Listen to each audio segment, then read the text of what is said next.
you could just mention that the motion's already been approved at the start of the meeting.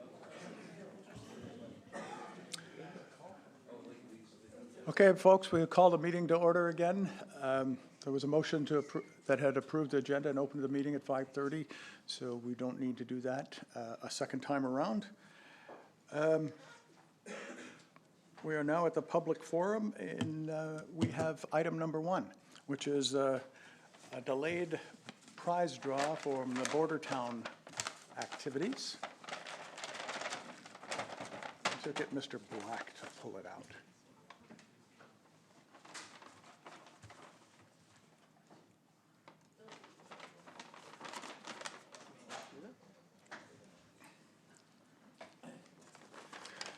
And the winner is Mary Williams.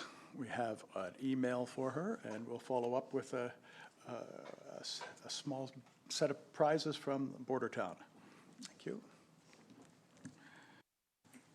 We will open to question period. Are there any questions from the floor?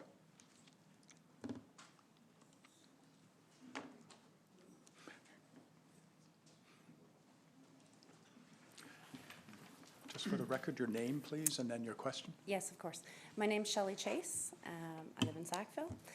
Thank you very much to the council and the mayor for allowing me to address the council. It's a little intimidating since I've never done this before, but like most folks, you come to council when you've got a concern, and this is my first time doing that. By way of some background, I own an international booking and entertainment agency, and I'm contracted for special events, entertainment around the world in Canada, but I recently moved to Sackville 5 years ago to spend some time with my parents. I've stayed largely out of community activity because I didn't have the context of Sackville, not being from here, but at this point in time, I'm here to address the Canada Day situation that recently happened. I've held the contract for the town of Quispamsis to pass Canada Day events, and that it is a concern for me that it was cancelled due to rain in the events that I've run over 25 years, and exceedingly mostly town or municipal events where I've been contracted. I've never seen this. So my questions to council, and again, I'm fine if they're answered at a later date. I recognize there's not a lot of time for this, and I'm happy to see Matt here because I understand that he is part of this. What is the municipal budget for Canada Day festivities in Sackville? Where does the priority of Canada Day and celebrating nationalistic pride in our community fall on the priority list for special events coordinated by the town of Sackville? Does the town council and the town avail of the federal subsidy program, which is up to $50,000, which many of the municipalities I work with do avail of? If so, were they successful in receiving that grant this year, and what happened to it? Were the entertainers and service providers that were contracted for Canada Day paid in full with this rain cancellation? Because in my line of work, we have deposits that are non-refundable if the venue or the facility does not make appropriate rain or force majeure planning. And also, who is responsible for allowing this? This speaks to a communication issue if we have Lord Stanley sitting in the middle of town in a major way, and also a massive monument to him in our gravesite, that this was not a priority and this was canceled so haphazardly last minute. Those are my comments. Again, I am happy to receive the answers to them now or at a later date because I recognize there's a limited amount of time, but I just felt it was really important to come out here and say that this was very, very upsetting. Thank you. Yeah, I appreciate you're bringing them forward. You've got a lot of specifics, so we will have to actually get those answers. Yes, we understand that there was a fumble on this one, and we make sure this is never going to happen again. But all that said, we will answer your question specifically. So hopefully we'll. Do you have them written down? Is it possible? I can email them. Okay, that would be helpful. Thank you. Any other questions?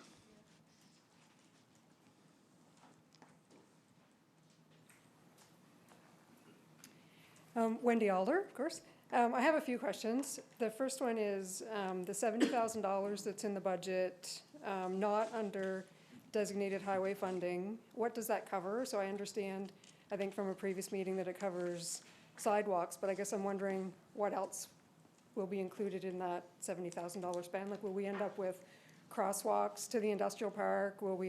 Is there a plan? Sorry, so this is in the budget of, Sorry, the $70,000 for Cattail Ridge, that there was $300,000 in the budget, but then we weren't gonna get the provincial money, so there Right. was still $70,000. And from the special council meeting last week, I believe there's a motion, or from that, I understand that there's gonna be a motion tonight to still proceed with the non-provincial designated highway money, like the town money that can't, the town money that you wouldn't get 85% free. okay. Mr. Beal, can you speak to this? I'm not familiar enough to. Yeah, I believe we're going to speak under the motion, but there was $72,500 that was designated as general capital only, and that was to do sidewalk work, topsoil, hydro seeding, landscaping, some trees in the area. So what my understanding is through engineering is that they would do as much work as they can in the area, which would include the sidewalk from Churchill Avenue to as near as the Ultramar as possible, without doing anything that would be torn up when the Bridge Street Cattail Ridge area is funded through designated highway. So they would do it would include that sidewalk too there, and as well as so a new sidewalk, curb and gutter potentially in front of the daycare, topsoil and sod work, asphalt restoration, and there's a hydro pole that would need to be relocated for that sidewalk as well. Okay, because $70,000 to me seems like a lot of money, but I know that when you're talking construction, it probably doesn't go how far, so I didn't know exactly what would be involved. Okay, also at the special council meeting last week, it was brought up that there'd be motions coming forward to spend the $412,000 in gas tax top-up funding, that it would be used, $125,000 of it would be used for sanitary trunk sewer renewals from Squire to Devon. Can somebody explain to me what that is? Like, is that digging up the road to do it, or is it somewhere behind the scenes, or what exactly is that?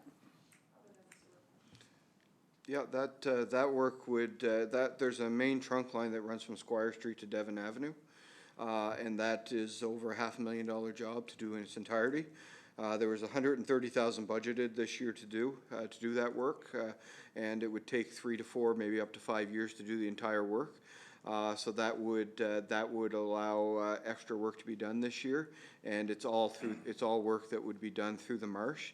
Right now, that's a very old trunk sewer, and there is some seepage and things, so there is the need to do that upgrade as we've done for other trunk sewers. So that would help speed up the process, and the reason it was chosen to put some in utility is that the gas tax funds have not been used for any utility projects in all the years, so the recommendation was that the utility should also benefit from it, as well as the general fund that has been over the years.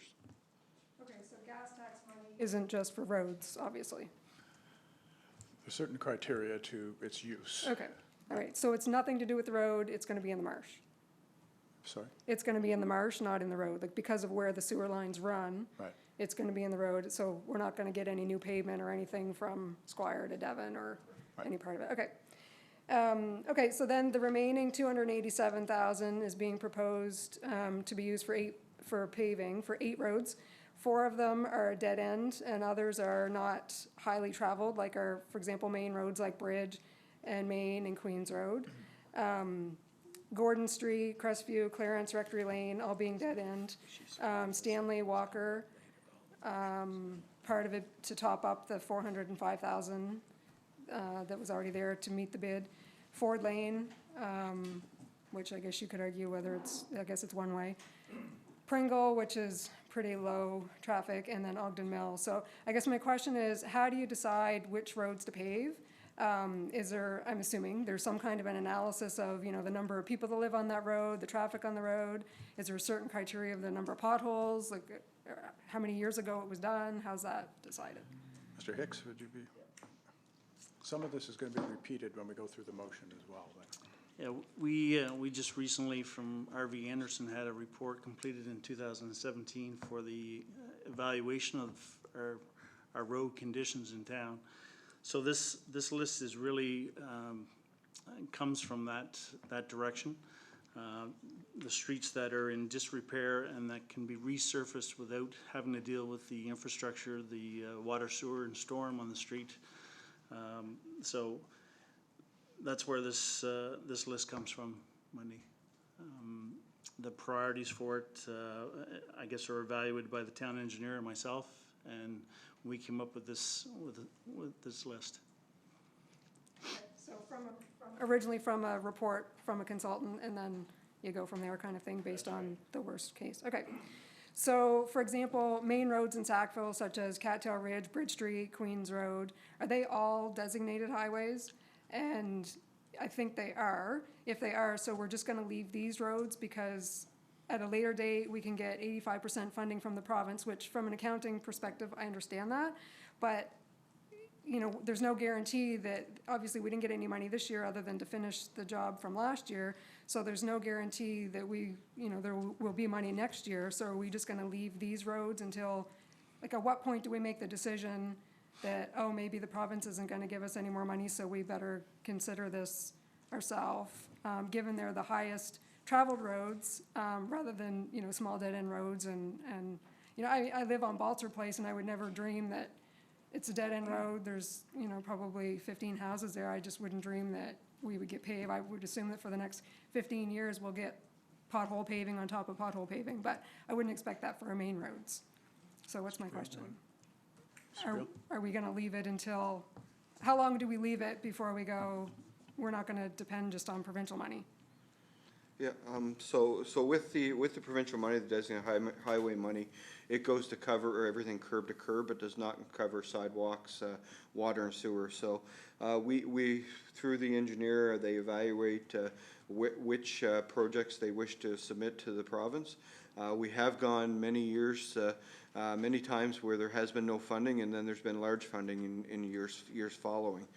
So we continue to apply for designated highway funding, and with hopes that we can continue to resurface the designated highways, which, as you say, it does include Cattail Ridge, Bridge Street, Main Street, the entire Main Street right out to heading towards Route 940.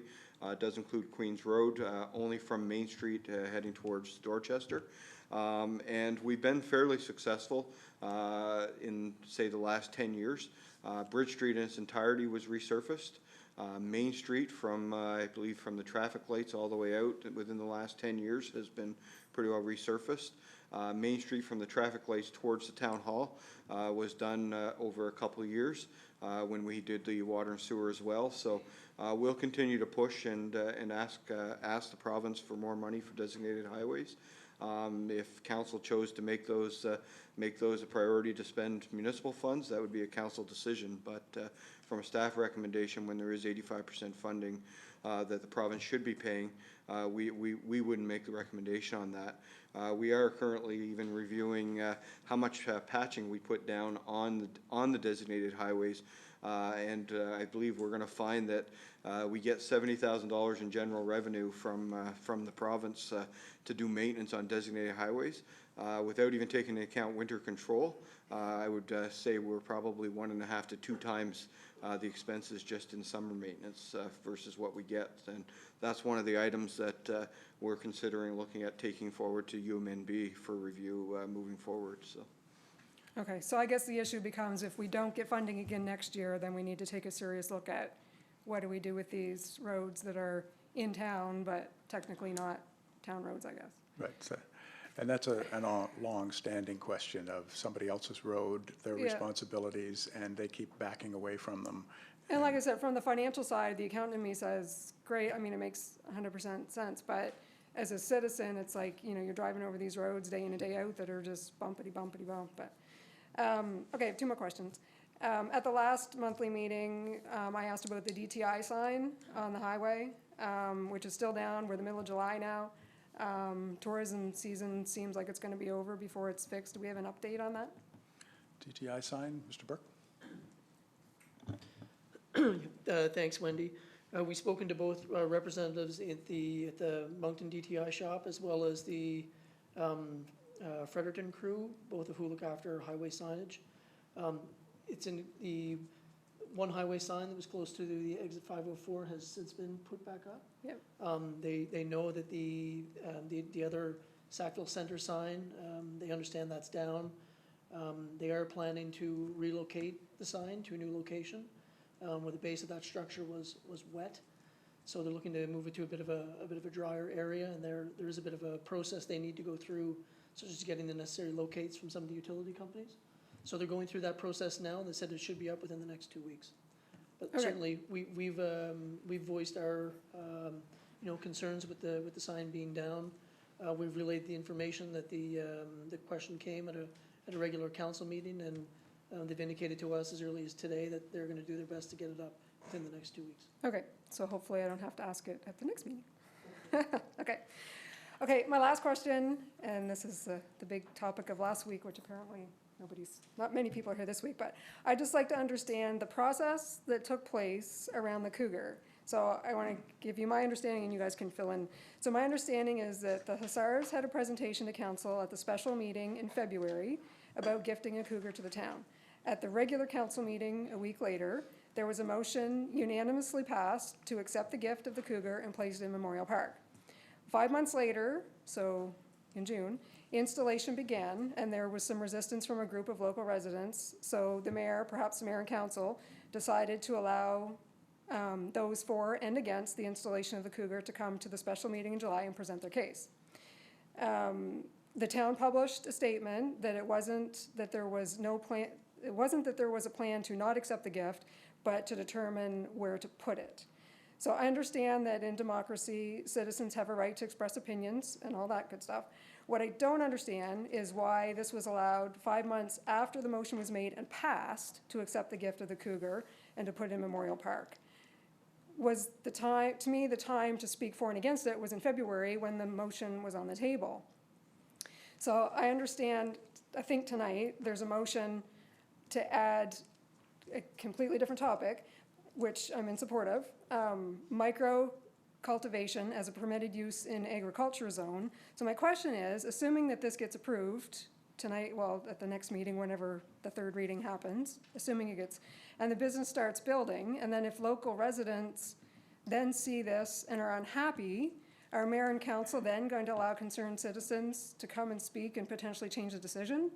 So I guess a couple questions. What happened? Why, if it was voted on and passed unanimously in February, why was it allowed to, I guess, come back to the table? And then if... Okay, well, I'll answer that because most of it is correct. It was passed in February unanimously, and it said it had 2 items: to accept the gift and to place it in Memorial Park. And as you said, there was some attempt by staff to figure out where to put this, and that's when people indicated they didn't like what was going on. The original discussion was about moving it, and there was a meeting called, and all of council was invited to attend that meeting at the park to hear their views, and 2 councillors attended, and they reported back that much of the discussion was the location of the Cougar. And they also indicated that they had told the people at that meeting that you should bring that to council and explain what you're talking about. And there was an application to come to the next council meeting. And I wrote to all of council when that came in saying, this is an awkward situation that we're in here, where you've asked somebody to come and speak about a topic that you already have passed a motion on. So I canvassed council and said, what's your view here? We, being the clerk and I, shouldn't be put in a position where it looks like we're inviting people to challenge something. And we also have staff that are actively looking at implementing this, so we don't want to spend money if you're thinking of changing this for some other location, even if it's minor. So the thrust of the replies was, it's 2 weeks, yes, we should hear from them. Okay, we'll tell staff to wait until we've heard from these people, and then we'll figure out where we're going from there. So it was council's direction to me of let's have the people come and hear, because at that point they thought they were talking about a location question.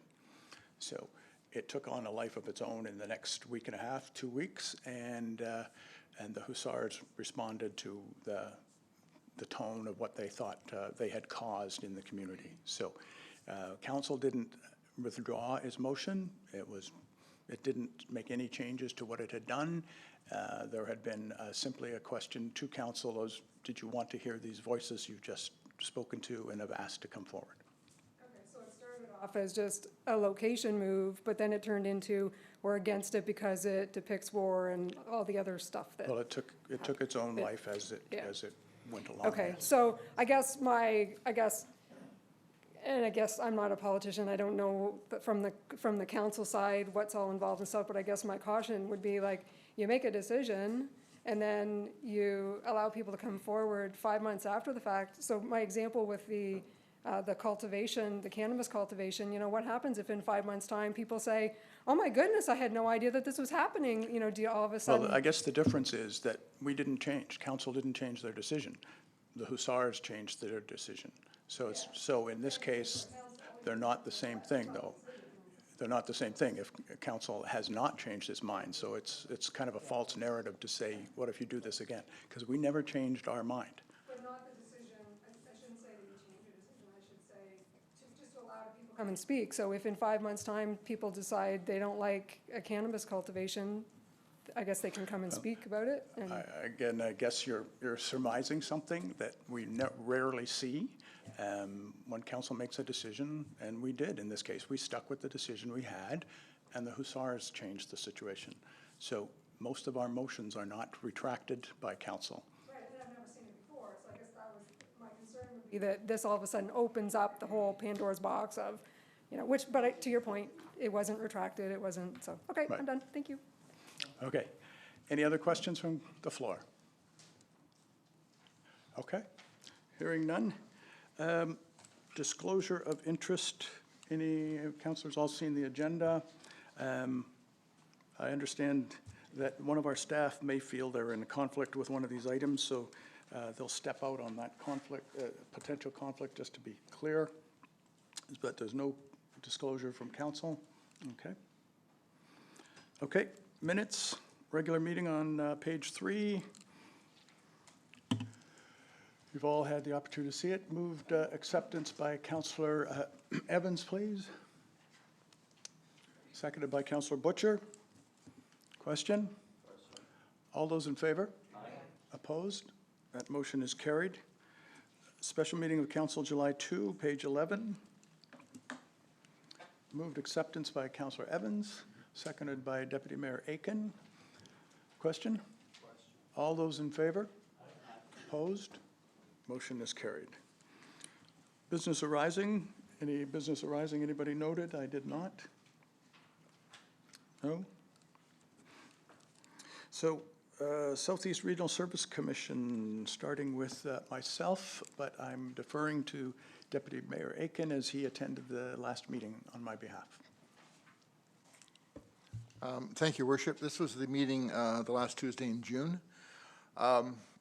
It was approaching summer. It was not many things on the agenda. We did hear one motion was passed urging the banning of single-use plastic. We had a presentation from Jim Lunny, who was with the Inspection and Enforcement Branch for New Brunswick, and he explained that the province has taken a lot of these sort of non-RCMP functions and put them under one umbrella group with staff of 210 special constables. And they deal with such things as gaming, tobacco sales to minors, liquor lottery, tobacco offenses, motor vehicle safety enforcement, commercial vehicle safety enforcement, missing persons, and conservation enforcement. So he was just explaining what they did, this new regime they have. And finally, there was a motion to buy some more equipment to increase the ability to extract methane gas from the landfill at Eco 360, which has proven to be a very successful program so far. They're powering their entire operation off methane generated in the landfill, and they just want to start extracting more. So that was, it was a fairly quick meeting, and that was the upshot of it. Any questions on the meetings? Mr. Mike, you're on. There. Thank you, Your Worship. On the ban, did they give any meat and potatoes to the ban on single-use plastic as to what level and what direction they're going and who they're going to push for it? No, it wasn't a motion to ban it, it was a motion to urge others to do it.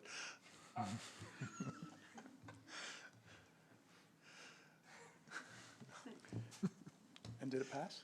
It passed. Okay, thank you. Any other questions?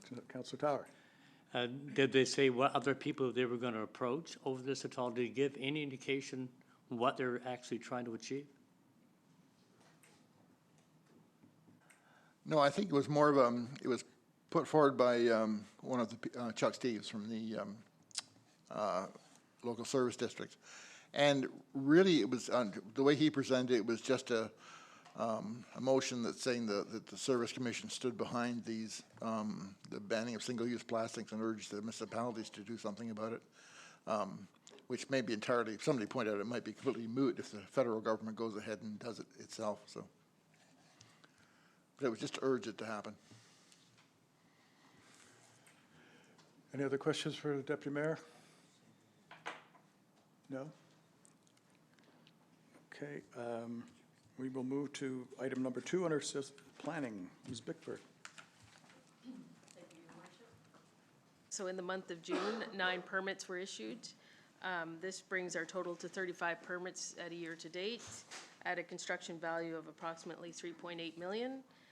Compared to last year, there was 30 permits at this time for a value of 15.7. As you'll recall, though, there was quite a few larger commercial projects that were done last year, as well as some institutional. The Planning Review and Adjustment Committee did meet in the month of June, but there was no applications regarding Sackville, so none were reviewed at that time. However, staff did work on a number of other projects, one of which was we undertook to circulate notification to all the contractors within the town of Sackville over the last 5 to 6 years and make sure that they were aware of the changes that have been made to the building bylaw, as well as provide them a copy of that bylaw as well. The other thing we did look at is if you'll recall from June, council did request a review of the lands for public purposes on Samantha Court. So staff have been working on that as well, which prompted an internal staff review as well of the subdivision bylaw, which just kind of looking at items much the same as we did with the building bylaw, and would be looking in the future probably to advancing something towards that committee, the bylaw committee. And then the final thing that was worked on would be the micro cannabis text amendment. So that would be coming forward tonight for readings, as we've held the public hearing in June. So we are prepared to advance that forward to council. Questions on the planning report? No? None? Councillor Black. I move that council give first reading in name only to bylaw number 244H, a bylaw to amend bylaw number 244, Town of Sackville zoning bylaw. Moved by Councillor Black. Seconded by Councillor Evans. Open for discussion. Councillor Evans? Yeah, this is, it seems to me a pretty straightforward thing. What we're doing is changing our zoning bylaw so that it makes sense, consistent with changes in federal regulation, and any implementation will be done pursuant to federal regulation. So we're just recognizing that things have changed and we're responding appropriately. It's not advocacy, it's not anything else, it's just recognizes changes to reality. Question? All those in favor? Aye. Opposed? Motion is carried. Councillor Black, you have another? I move that council give second reading section by section to bylaw number 244H, a bylaw to amend bylaw number 244, Town of Sackville zoning bylaw. The Council of the Town of Sackville, under the authority vested in it by Section 53 and in accordance with Section 59 of the Community Planning Act, SNB 2017 C19, amends bylaw number 244 of the Town of Sackville zoning bylaw and enacts as follows. 1. Bylaw number 244 is amended by changing the text of Part 1, Section 1.1, the definition of agricultural use means general farming and without limiting the generality of the foregoing shall include uses such as the general cultivation of land and associated production, conditioning, processing, and storing of field crops, vegetables, fruit, nursery stock, pasturing of livestock, and the selling of such produce on the premises, and includes a farm dwelling, accessory buildings, and uses. Such uses do not include a cannery, abattoir, raising of fur-bearing animals, or the growing of controlled substances. Existing agricultural operations are permitted in all zones. And replacing it with the following. Agricultural use means general farming and without limiting the generality of the foregoing shall include uses such as the general cultivation of land and associated production, conditioning, processing, and storing of field crops, vegetables, fruit, nursery stock, pasturing of livestock, and the selling of such produce on the premises, and includes a farm dwelling, accessory buildings, and uses. Such uses do not include a cannery, abattoir, or the raising of fur-bearing animals. Existing agricultural operations are permitted in all zones. 2. Bylaw number 244 is amended by adding the following text to Part 1, Section 1.1, Definitions. Microcultivation means the small-scale growing of cannabis plants and harvesting material from those plants as well as associated activities to a maximum cultivation area as permitted under federal regulation. Standard cultivation means the large-scale growing of cannabis plants and harvesting material from those plants, as well as associated activities. 3.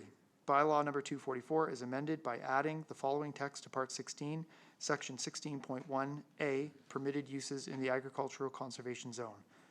9, microcultivation. 4. Bylaw number 244 is further amended by adding the following text to Part 15, Section 15.1A, permitted uses in the industrial business park zone. 14, standard or microcultivation.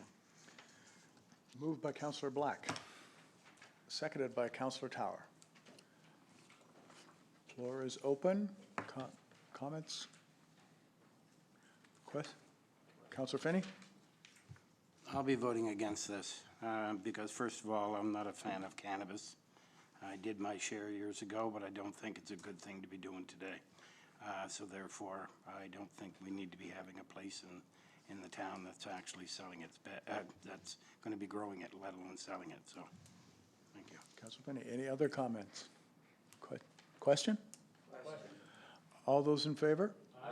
Opposed? Nay from Councillor Finney for the record, please. Motion is carried. Councillor Black, is that it for you on that item? Okay. Thank you. That's it for Southeast. We move to 8, Mayor's Report.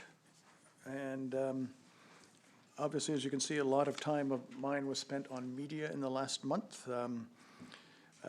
There were a couple of items, well, there was about 8 or so roughly of radio, TV, and print, all focused on the Memorial Park question and the cougar. Canadian Press also contacted me about the status of the dike study for Tantramar. They are working on another piece on that. Also did a CBC Radio Morning on Chamber of Commerce meeting, which we were having that evening here in town. So we had that as well. A few events. I'll also ask Deputy Mayor, because he stepped in for many of those events I could not make. But the high school graduation, I attended the Open Skies annual general meeting at the Lund Park commemoration of the donation of that park to the town. Waterfall Park's 30th anniversary, which took place just after the Lund commemoration. And the Chamber of Commerce session held in this room here for the potential for having a chapter of the Moncton Chamber of Commerce here. I also today did an interview with the Chamber of Commerce magazine over the concept and what the values of that might be. And they're now speaking to some business people in town to flesh out that final article. Just an update on community-supported education. The community coordinator has now got to a hiring stage. They now have a hiring committee prepared to do that.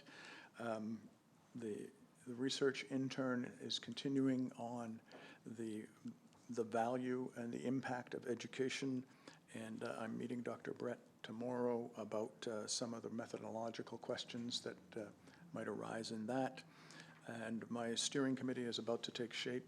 We've asked Kate Doyle from the Health Commission to join us, and she's agreed to that, so we will now have a kind of a strategic advisory committee.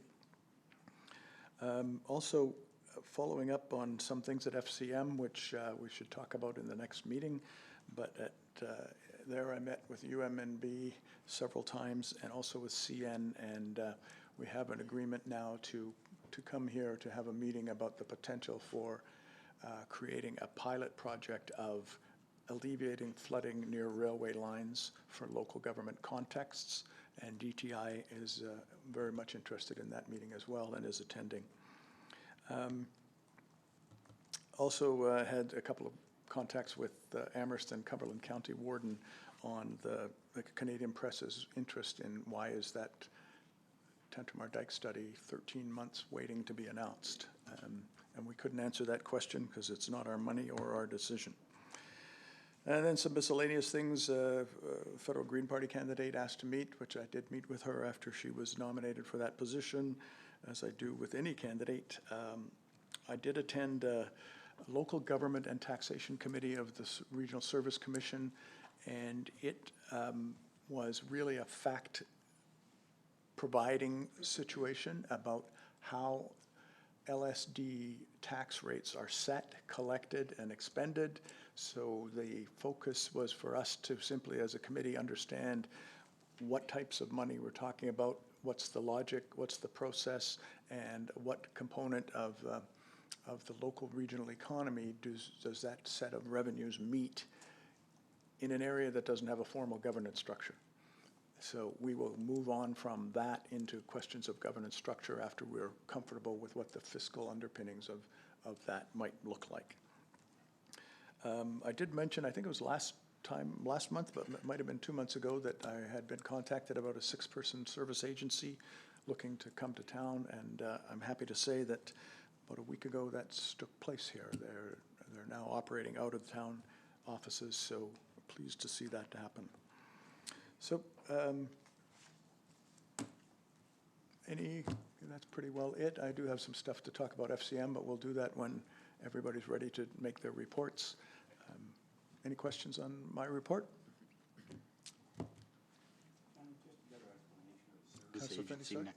Just a better explanation of the service agency now in town, because I don't remember hearing anything about that. I only mentioned it in the mayor's report that I'd been contacted by a service agency that was looking for whether they might come and start to operate in Sackville. They're hoping for a building to be built for them at some point, and I put them in touch with staff and a couple of landlords in town, and it appears to have worked out. So, Who would these people be? it's actually a First Nations Child and Family Service Agency that hopes to move to Fort Valley at some point. Councillor Evans. I just want to say that I'm delighted to hear about this proposed meeting with CN and DTI, and because as everybody who's looked at the situation knows, a lot of the flooding involves rail lines, and rail lines are sacrosanct in the sense that we certainly can't touch them, yet they influence us dramatically. So anything that gets them to the table and has us working with them is good news. Thanks. I'm pleased they have agreed to the meeting. That was a big step, yes. Baby steps. Okay. No other questions on the mayor's report? It is then the CAO's report time. Thank you. Thank you, Worship. My reports, as well as departmental reports, start on page 15 within the package, and I think as they're in reading them and as they're presented this evening, you'll hear and see that there's a lot of department activities ongoing and a lot happening in each of the various areas. And I guess I just took a moment to try and highlight some of the things that did take place in the past month alone. And some of the events have been mentioned, such as the 30th anniversary in the Waterfowl Park and the donation of land from the Daniel Lund property to now adjoin the Waterfowl Park. Also want just to recognize the generosity of our local Rotary Club for their support in that area, as well as support in many other projects throughout our town. So it's certainly much appreciated. The Lawrence Street Phase 2 project is pretty much all completed, and it's good to see the number of people that are out and around that area, and even the waterfowl are using it quite actively as well. So that's very positive.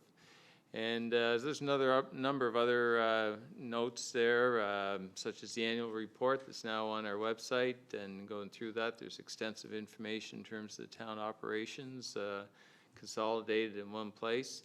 So I won't go through the rest of the items, but there is a fair number of items there, and I think they'll come out throughout the evening. Unfortunately, as was already noted earlier here, Canada Day was a bust for staff and due to the weather, and staff have met on that, and will certainly look to take action so that such doesn't happen in the future, and look to hear and deal and address the concerns that have come our way. And as we all know too, the discussions in and around the Cougar vehicle to the Memorial Park wasn't one of our highlights in the past month or so, and certainly I think from this seat at least, I certainly look forward to us as a community coming together in a more positive way to achieve a better end result that you know, we as a community would be happy with.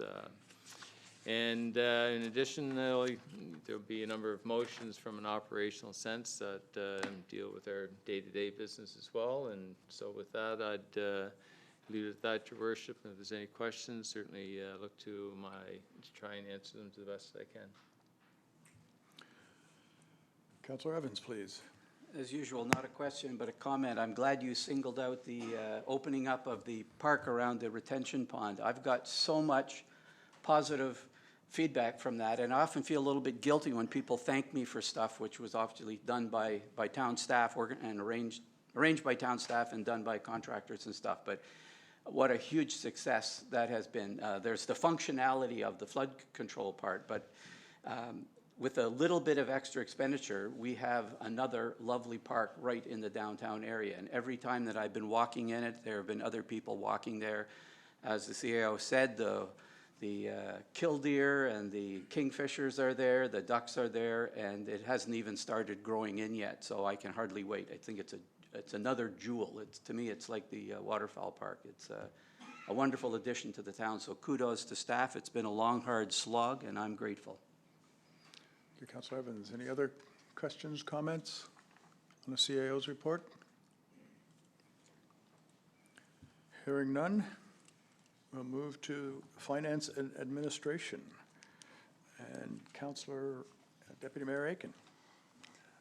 Thank you, Worship. I'll start with a motion on bills and payroll. I move the council accept the bills and payroll for the month of June 2019 as follows. General Government, $888,734.84. General Capital, $1,188,653.52. Utility Government, $218,456.49.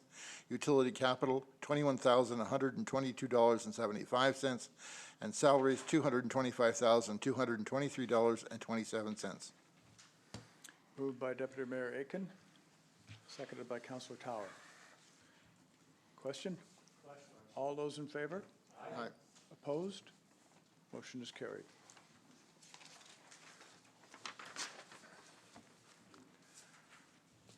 Okay, the finance report appears on page 19 of the package, and I will highlight a few things from it. The financial statements were included to the month of June 2019, and we continue to be on target financially for operational and capital budgets at this point. The 2018 audit was previously submitted to the province. In late July, we heard back seeking clarification on a couple of minor items within the audit. This has been sent off to the auditors to provide the needed clarification and will be reported on once the whole thing's finalized. Staff continued to work on finalizing a recommendation on the one-time top-up allocation respecting the gas tax funding. The total amount of this funding is $414,082, and the recommendations were presented at the discussion group meeting last week.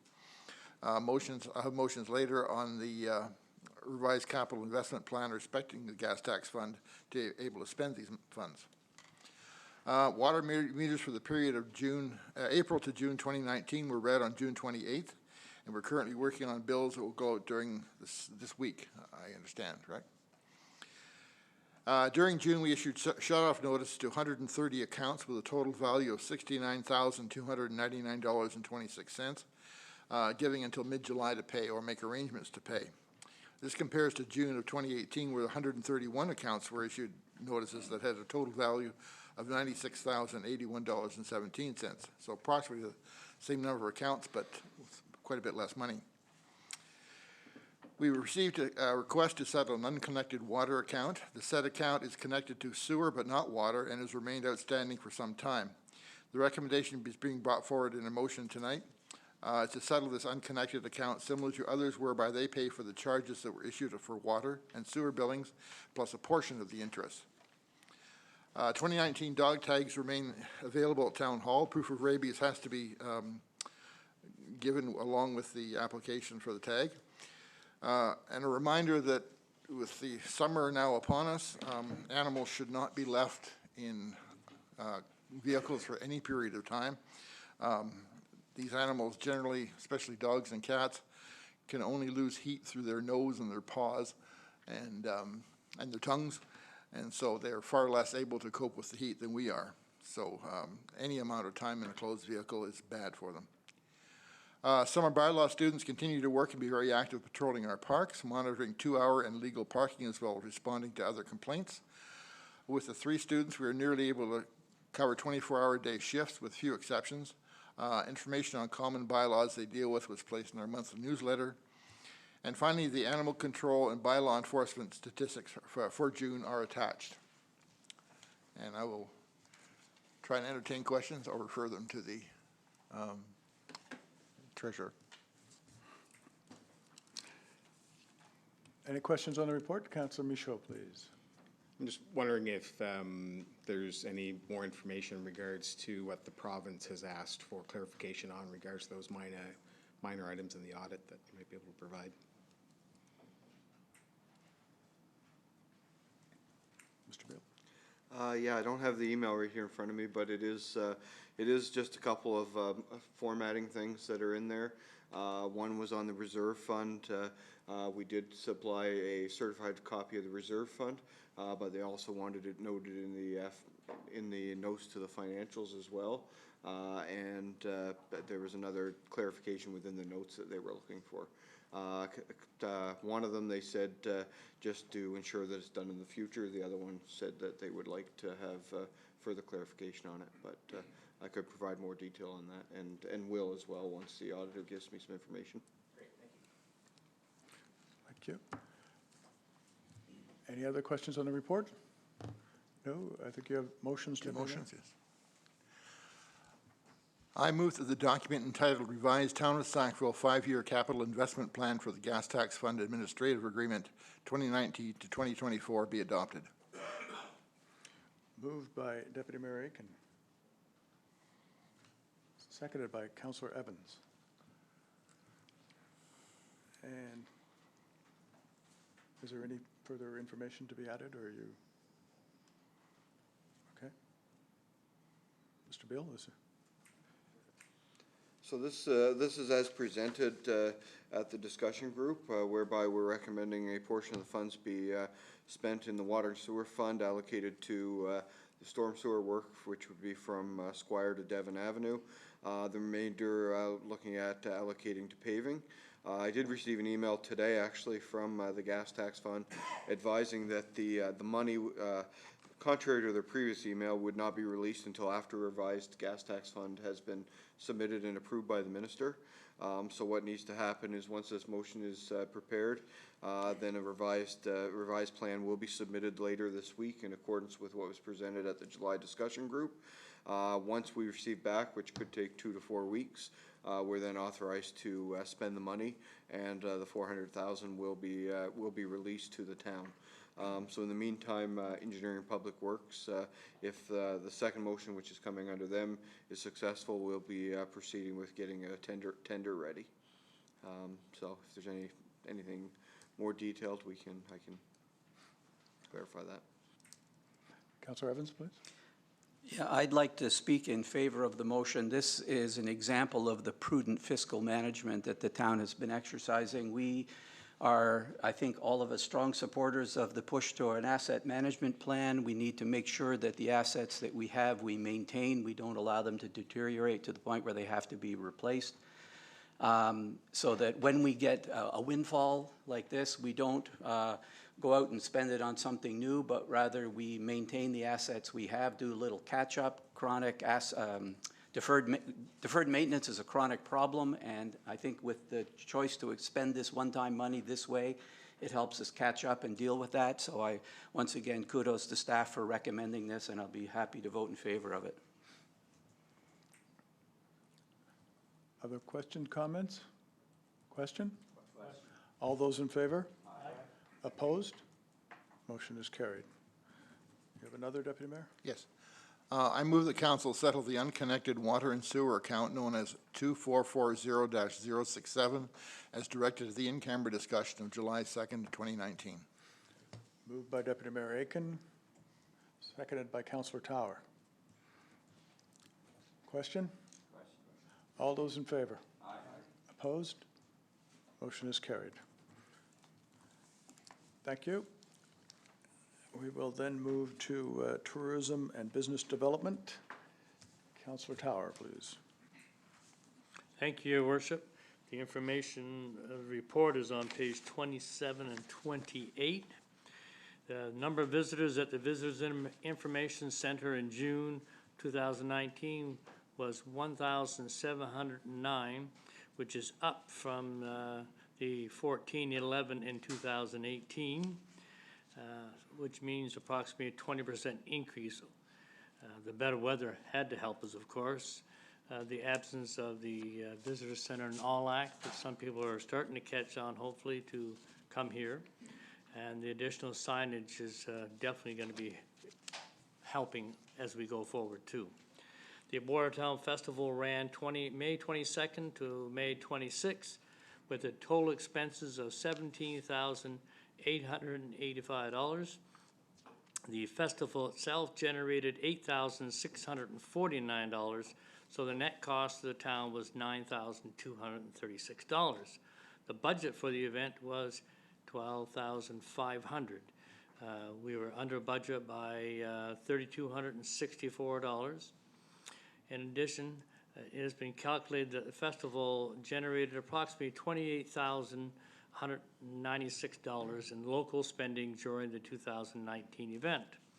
And you can also see the economic impact study, which is part of the package also, on pages 29 through 36. Our NBC intern, Paxton Clare, wrapped up his work practicum with the town on June 14th. He helped with the planning of the Board of Town. He helped with many of the festival events, produced the impact study, and he also conducted a marketing research and attended a variety of meetings. It was a very positive experience, and we'd like to thank Paxton for his work and wish him the best.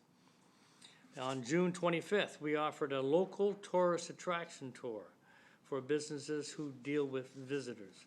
This is a popular event that lets tourism frontline workers from the town see some of the local and nearby attractions. They visited 15 local attraction businesses, and 20 people from 5 different businesses participated, and the feedback was a good feedback. The town of Sackville had a booth at the Amherst Atlantic Wildlife Festival on June 15th and 16th, and there seemed to be a lot of interest in the Sackville booth. On June 22nd, we hosted the Sackville Waterfowl Park 30th anniversary / celebration, the new Dan Lund event, as already spoken of by 2 different great people. The day began with the dedication of the park at the new site near Squire Street, at 1:30, with approximately 75 people there. And then that was followed by anniversary remarks and other activities at the visitor center, where we had about another 100 people. On July 6th, the town will participate in the EOS Sustainable Home Show, and that will be this weekend. We look forward to, last weekend, my apologies, gee, I'm getting behind my time now, I guess. From two people I had spoken to about it, they went there with one purpose in mind, and that was for trying to find ways to get off the grid, and they say they came back extremely happy, so that's a positive thing to come out right off the bat. On June 23rd, the town collaborated with the Cooperative Council of New Brunswick and Greater Dorchester moving forward to present the John Norman, the Baron of Bonavista, who was instrumental in turning his town's economy around. It was attended by about 30 people. We would like to welcome our high school students, Evelyn Blaney, Joe Caswell, and Adam Lee to the Vic for this summer. Special congratulations to Joe and Adam, who have graduated from Tanamar. On June 6th, the manager attended a stakeholder session with the consulting firm Floor 13, who are working with the City of Moncton and Southeast Regional Service Commission on the implementation, there we go, boys, what a night, and the Visitors Economy Master Plan. Work is underway there, and it is hoped that something can be in place by end of year. Discussion is proceeding, and potentially having a new tourism levy, which Moncton has indicated they're moving forward with, and Dieppe is right behind them. And we are also excited to offer the Waterfowl Park Wednesday activities for children at the Vic Center in July, free of charge. So for information, check our program packages. There is another bit of information to go with the Bordertown package, which the public can have after tonight, and I will ask Ron Kelly-Spurls if you would address this part, please. Thank you, Councillor Tower, Your Worship. We wanted to provide a little bit more detail on the financial things surrounding Bordertown. And as Councillor Tower said, we'll be happy to provide this to anybody after the meeting tonight.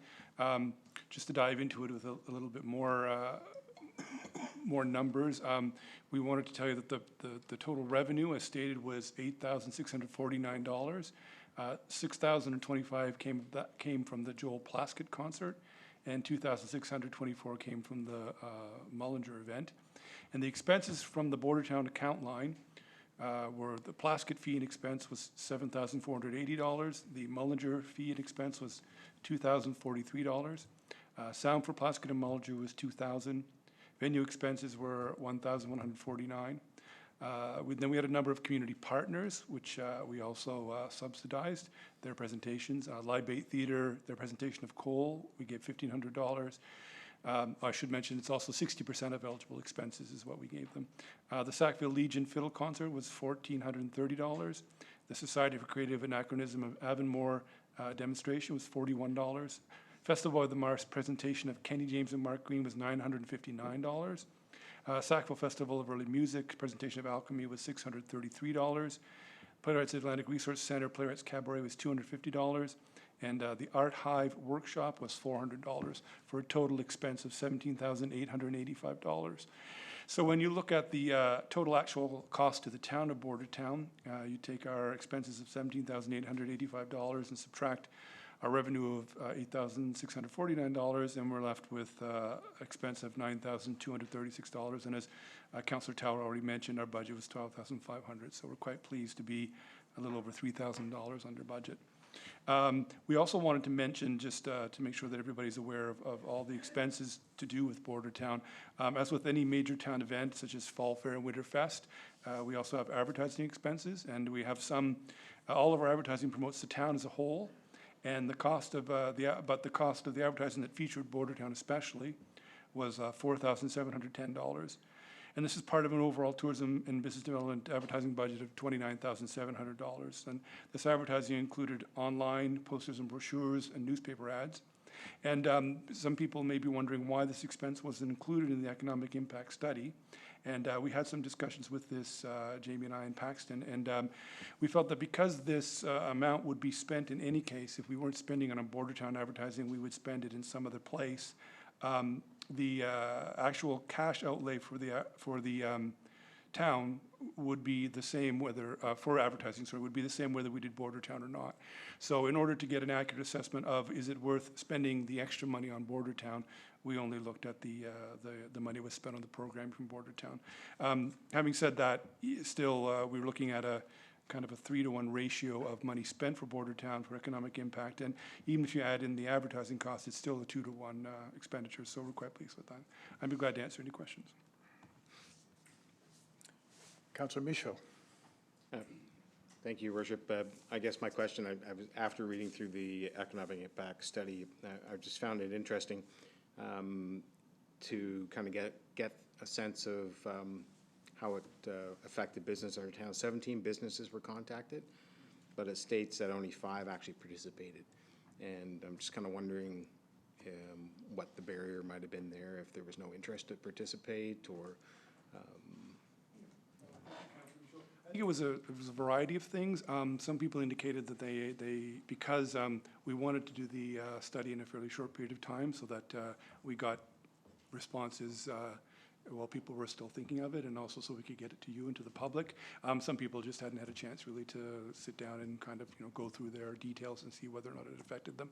Other people I think are just concerned about the privacy, and they, even though we we guaranteed them that it would be confidential, and as you can see it is, they still didn't want to necessarily give us that information.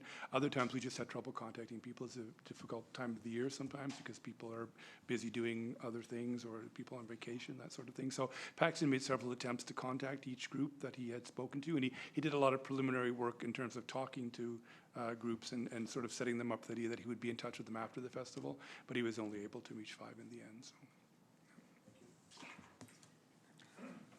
Councillor Black, please.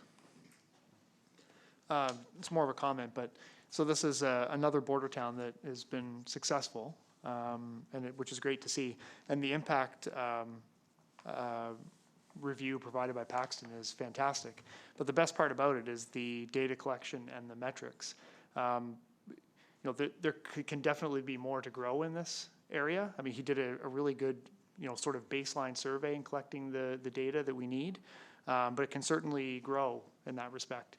It'd be nice to see that he started early and dealt with the businesses and got them involved, and then took the next step, and then the closing, data collection. I'm sure that that can be reworked and reworked and reworked to get it to better statistics, but I mean, it's all good, so. We are planning to hopefully continue our partnership with NBCC. We've spoken to them already about possibly doing it again. And as you say, now that we've done it once, we would also have something to compare to, but we also have more of an understanding of what's required to do it, and we'd be able to do it earlier and get more involvement, I'm certain. Any other questions, comments on the report? I congratulate you for reaching out and getting an impact assessment, and also setting it so that you can continue to refine that. I think that's really useful for the community to see what the benefits could be of such an event. So thanks for that. Okay. Sorry? I just said, I'm going to do public works when you get to it. Sorry, not very subtle. Okay. So hearing no more on the report from Tourism and Business Development, we'll move to Public Properties, and I think it might be Councillor Finney. No, I think it's Councillor Evans, sorry. I deserve it. Engineering and Public Works. During the month of June, the Public Works Department completed the evaluation of all the roads being paved under the gas tax funding program and have made any necessary repairs to road shoulders, ditching, and culverts, along with the installation of base asphalt in preparation for the resurfacing scheduled for mid-July. The patching program has been progressing well, with approximately 6% of the patching being completed to date. They will continue to complete the patching during the month of July, with the potential to complete additional patching in the fall if budget and time permits. And I'm going to take this opportunity to editorialize. It seems to me that this year, the patching has been the best ever. Like the quality of the patching, the roads after they're patched, instead of being lumpy, no holes, are smooth. Like it just seems, it's almost like repaving. So that's personal testimonial, but I was really impressed. Public Works has continued to utilize the street sweeper to clean gutters and streets around town. This will continue throughout the summer as time permits. Public Works staff conducted the installation of several new driveway culverts, as well as culvert extensions. Public Works completed all the road repairs and gravel installation for the Donald Harper Road capital project in the first part of June. Public Works staff completed all the in-kind work with respect to the natural playground at Lillis Fawcett Park, about which we'll be hearing more later. Public Works Department completed all the necessary spring cleanup of damaged areas due to winter control operations.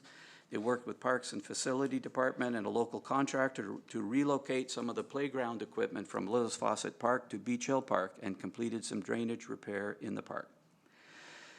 A Public Works Department completed some needed road repairs to the water treatment plant roadways in the month of June, several catch basin and manhole repairs around town in preparation for patching. Mechanics conduct the usual ongoing maintenance. The utility department continued to work on the evaluation of water meters that did not read properly during the previous meter reads. They have worked throughout the month of June fixing and replacing water meters or MXU units in order to obtain proper water meter reads. The utility department completed the unidirectional flushing program as well as all private hydrants through the month of June. They completed a water and sewer service renewal for a property on Windermere. Public Works students have been busy assisting regular staff on all Public Works projects, as well as trimming around hydrants, guardrails, lift stations, and much more.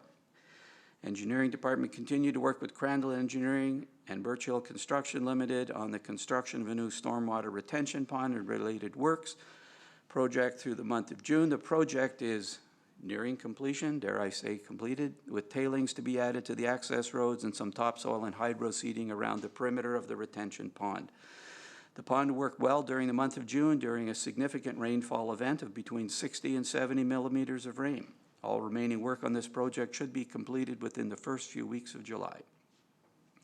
Engineering corporate projects continue to work with Crandall Engineering and the Department of Environment and Local Government with respect to the environmental impact assessment conditions for Phase 2 of the Lawrence Street Stormwater Mitigation Project, as well as the requirements for a potential additional retention pond at the quarry as part of Phase 2 of the Canadian Wastewater Fund, help me out there, CWWF program. The engineering department has finalized the reconstruction plans for University Avenue and received most of the material for this project. We're expected to start the project during the second week of July with an anticipated completion in September. The engineering department continues to work on the design package for the trunk sewer replacement project from Squire Street to Devon Avenue and are looking to issue a tender later in the month of July. Engineering Public Works have been working with Transport Canada CN on the deficiencies to several of our railway crossings within the town. We are partnering with CN to upgrade 2 crossings at both ends of Crescent and are entering into agreement for the proposed work, and a motion will be coming forward later.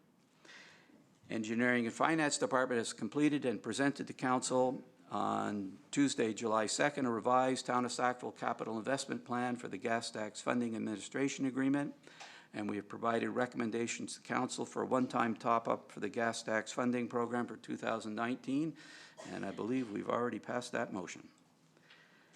Tantramar Veterans Memorial Civic Center saw the completion of box lacrosse as well as some building maintenance throughout the month of June. Municipal Parks and Facility staff have been busy maintaining all the parks. They completed the installation of banners and flower baskets around town. The natural playground is now open, and with the grand opening took place last Thursday. A good time was had by all, and the weather was perfect. Water samples are now being collected weekly at Lillis Fawcett Park to ensure that water quality is safe for swimming. Sports fields have all been open for the season. Parks Department will only close sports field to unsafe conditions like standing water. The call to close fields is done by 2 p.m. Monday to Friday in consultation with user groups. User groups are asked to use their own judgment on the weekend unless there is a major storm predicted for the weekend, where Parks Department will make the call on Friday before the weekend. Playground equipment that was reusable from Lillis Fawcett Park has been installed in Beach Hill. A work order has been generated to have Public Works supply the sand for fall protection, and we expect this work to be completed soon. Prices from contractors and permits for the bridge to connect the Lund property to the waterfowl park are now in, and a report will be generated for the special council meeting in August. Public is reminded that public washrooms are available all over the place, including Bill Johnstone Park, the library, the Visitor Information Center, Town Hall, both ball fields, Waterfowl Park, Lillis Fawcett Park, the Tantramar Veterans Memorial Civic Center, and Beach Hill Park. And that's a report prepared by our engineer. Councillor Butcher, please. Thank you. I just wanted to comment on the park at the lake at Lillis Fawcett. I was there with my children for the grand opening, and it was a gorgeous day. And there was so many people there. I kind of went around a bit and talked to a whole bunch of people. There were a lot of 4-year-olds there that are my friends. Everyone kept talking about how fabulous it was. And as an early childhood educator, I can say that that new playground has so much play value. There is going to be so much opportunities for a wider range of play than you would get from a big metal play structure.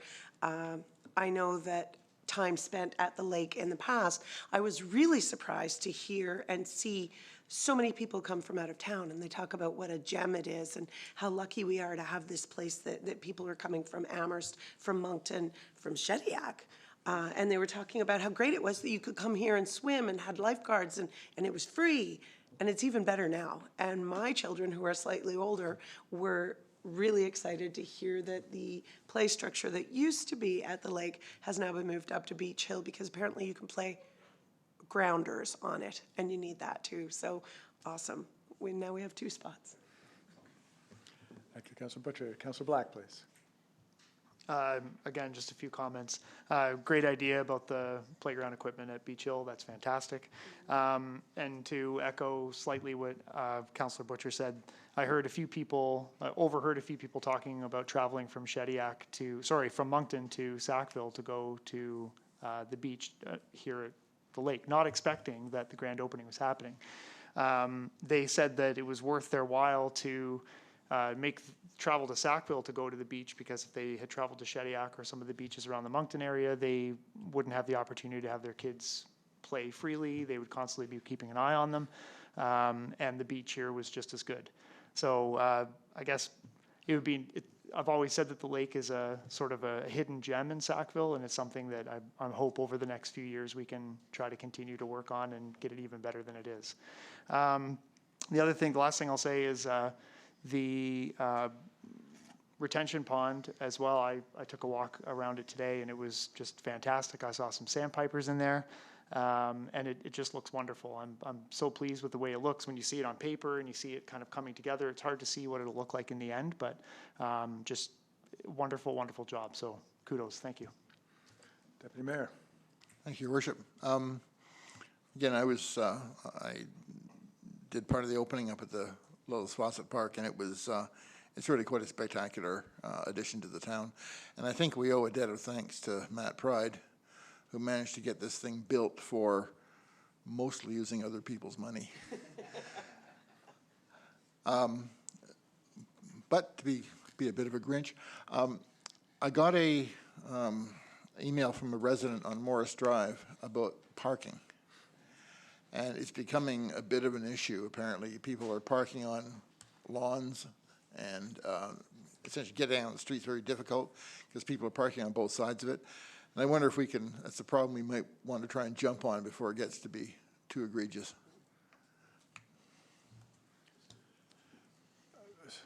Are you suggesting that is there parking signs needed there, or are there directions to parking? Or? Maybe, well, more parking. I don't know where we're going to put it. Some way to clearly designate what a parking place is, because people were parking at all sorts of random directions.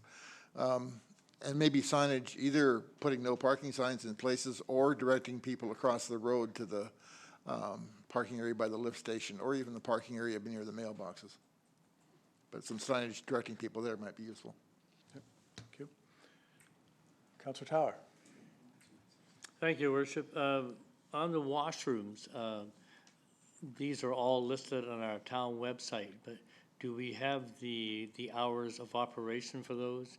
Or are there signs in certain locations? If we have people who are new to town and happen to wonder where, if they were, say, at the Bill Joss Memorial Park, it could say what they are there, but would it also list the ones that are at the Lilas Faucet or other locations? Mr. Cole? Thank you, Councillor Tower. At this time, they don't, but that's certainly something that we could probably add to, let me rephrase that. I've just been corrected. It is on the website. Oh. That's quick. What about putting up signs for the other locations? So if you're at one and thinking about going to another, you'll also know that information.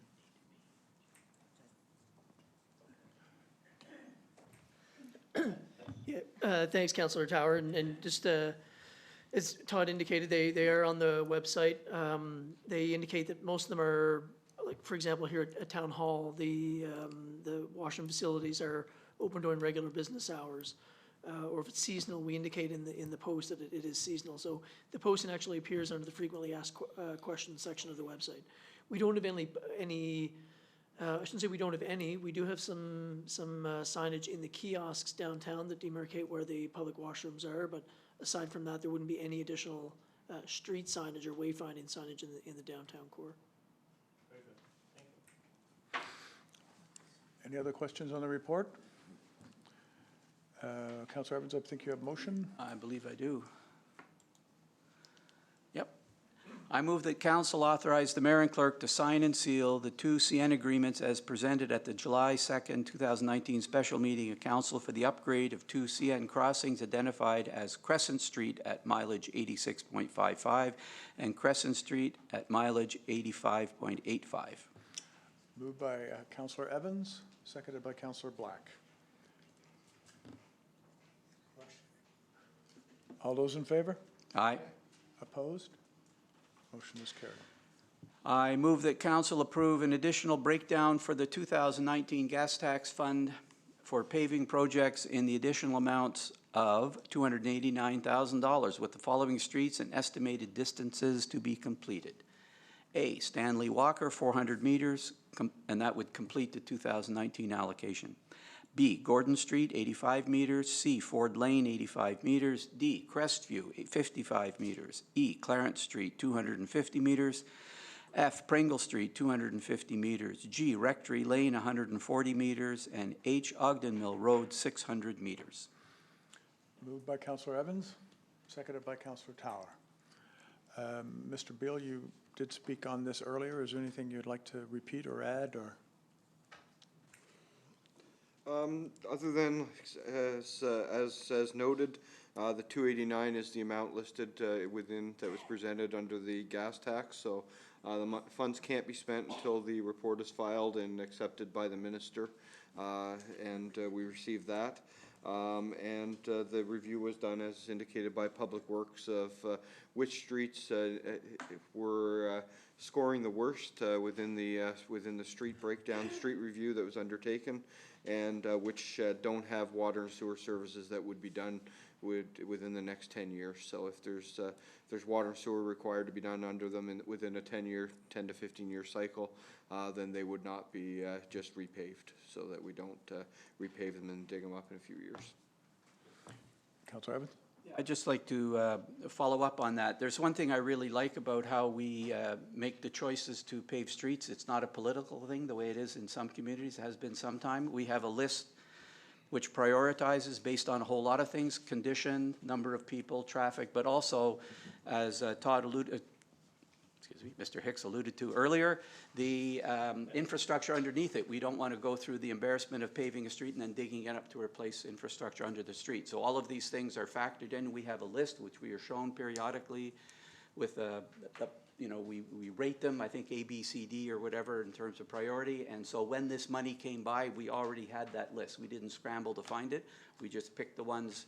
In the first case, something we couldn't complete because we didn't have the money because of the price of asphalt. The other ones were sort of next in a list. So I really like doing it this rationally. We keep it out of the political arena and make sure that it makes sense and is easily explainable. So thank you. Any other comment? Councillor Tower, please. Thank you, Worship. I really like this list also. I took a trip out to check some of the roads, and as was mentioned earlier, some of them are dead ends. And I had a conversation a couple of years ago with some people who lived on those dead ends, and they said that it doesn't pay them to live on there because the roads get neglected. And I had assured them that no, I assure you that our staff know the condition and they rated them. So I think you've done a great job on this. And I'm also happy to see I have a speed bump on Walker Road now, and that basically tells me that maybe you're gonna do something constructive along that way, so, which makes me feel better. Okay, Councillor Evans, just by the way, you made a comment about the roads, on a personal comment. I was approached by a school bus driver this morning, and I wasn't sure what he wanted to talk about, but he almost said exactly the same as you, that the bus drivers are so happy with the nature of the paving this year that they're not bumping all the time. So I found that interesting that you and he had identical driving habits, apparently.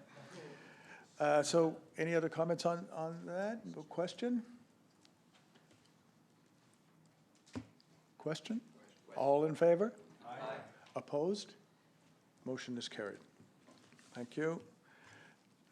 Move on to recreation and program events. Councillor Finney. Thank you.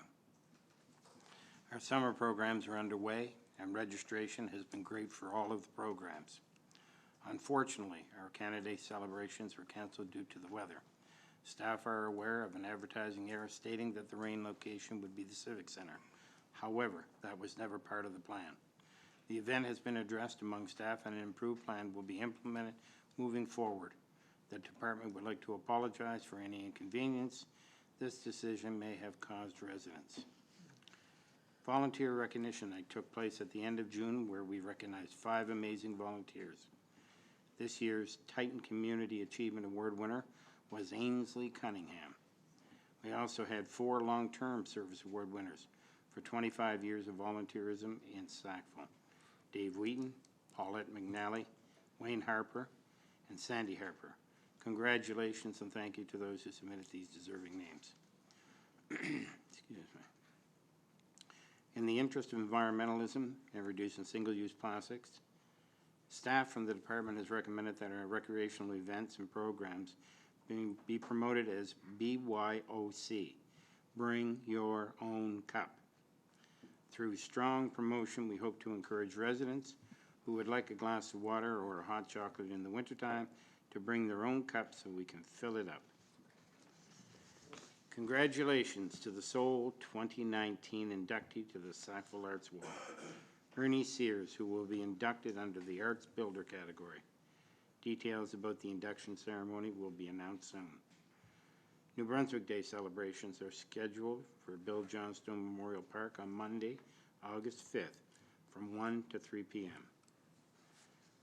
Now the library report. The library has hired 3 summer staff to offer a full summer of programming opportunities, including the always popular Summer Reading Club. And that's it, Your Worship. Some motions.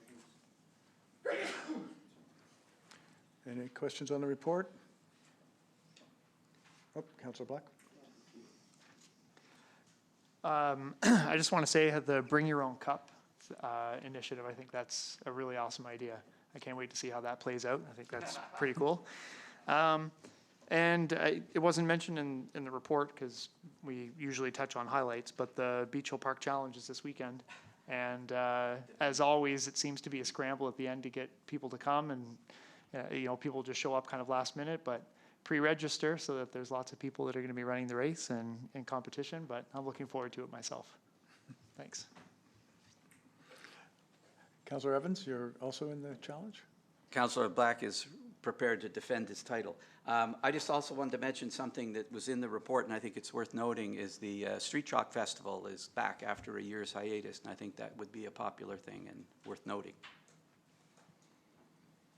Okay. Any other comments? Councillor Finney, you have motions. Thank you, Your Worship. I move that council authorize the mayor and clerk to sign and seal the New Brunswick Power Pole Agreement allowing one 3-by-20-foot banner to be attached to NB Power utility pole on Bridge Street near the Marshlands Inn promoting Fall Fair 2019. Moved by Councillor Finney, seconded by Councillor Evans. Question? All those in favor? Aye. Opposed? Motion is carried. Councillor Finney. I move that council authorize the mayor and clerk to sign and seal the necessary agreement with Mac Fireworks Incorporated for a commercially organized and operated fireworks display taking place during Fall Fair on Friday, September 20th, 2019, with a rain date of Saturday, September 21st, 2019. Moved by Councillor Finney, seconded by Councillor Tower. Question? All those in favor? Aye. Opposed? Motion is carried. Councillor Finney. I have one more, Your Worship. I move that council authorize the mayor and clerk to sign and seal an agreement as presented at the July 2nd, 2019 special meeting of council between the town of Sackville and Mount Allison University, stipulating that Mount Allison University grants to the town of Sackville the right to utilize the grassed property west of King Street parking lot to allow Hinchy's Amusements and Ground Zero laser tag access to the field on Monday, September 16th, 2019, up to and including Monday, September 23rd, 2019. Moved by Councillor Finney, seconded by Councillor Butcher. Question? Aye. All those in favor? Aye. Opposed? Motion is carried. Thank you. Move to item G, public safety. Councillor Butcher, please. Thank you. On July 4th, Chief Bowser met with the liaison councillors for public safety. Sackville Fire and Rescue responded to 12 calls for service in the month of June. They included 4 commercial fire alarms, 2 motor vehicle collisions, and 2 calls for assistance from Ambulance New Brunswick, as well as a structure fire and a grass fire. Total number of calls for service to date in 2019 remained down compared to the same time frame of the year before.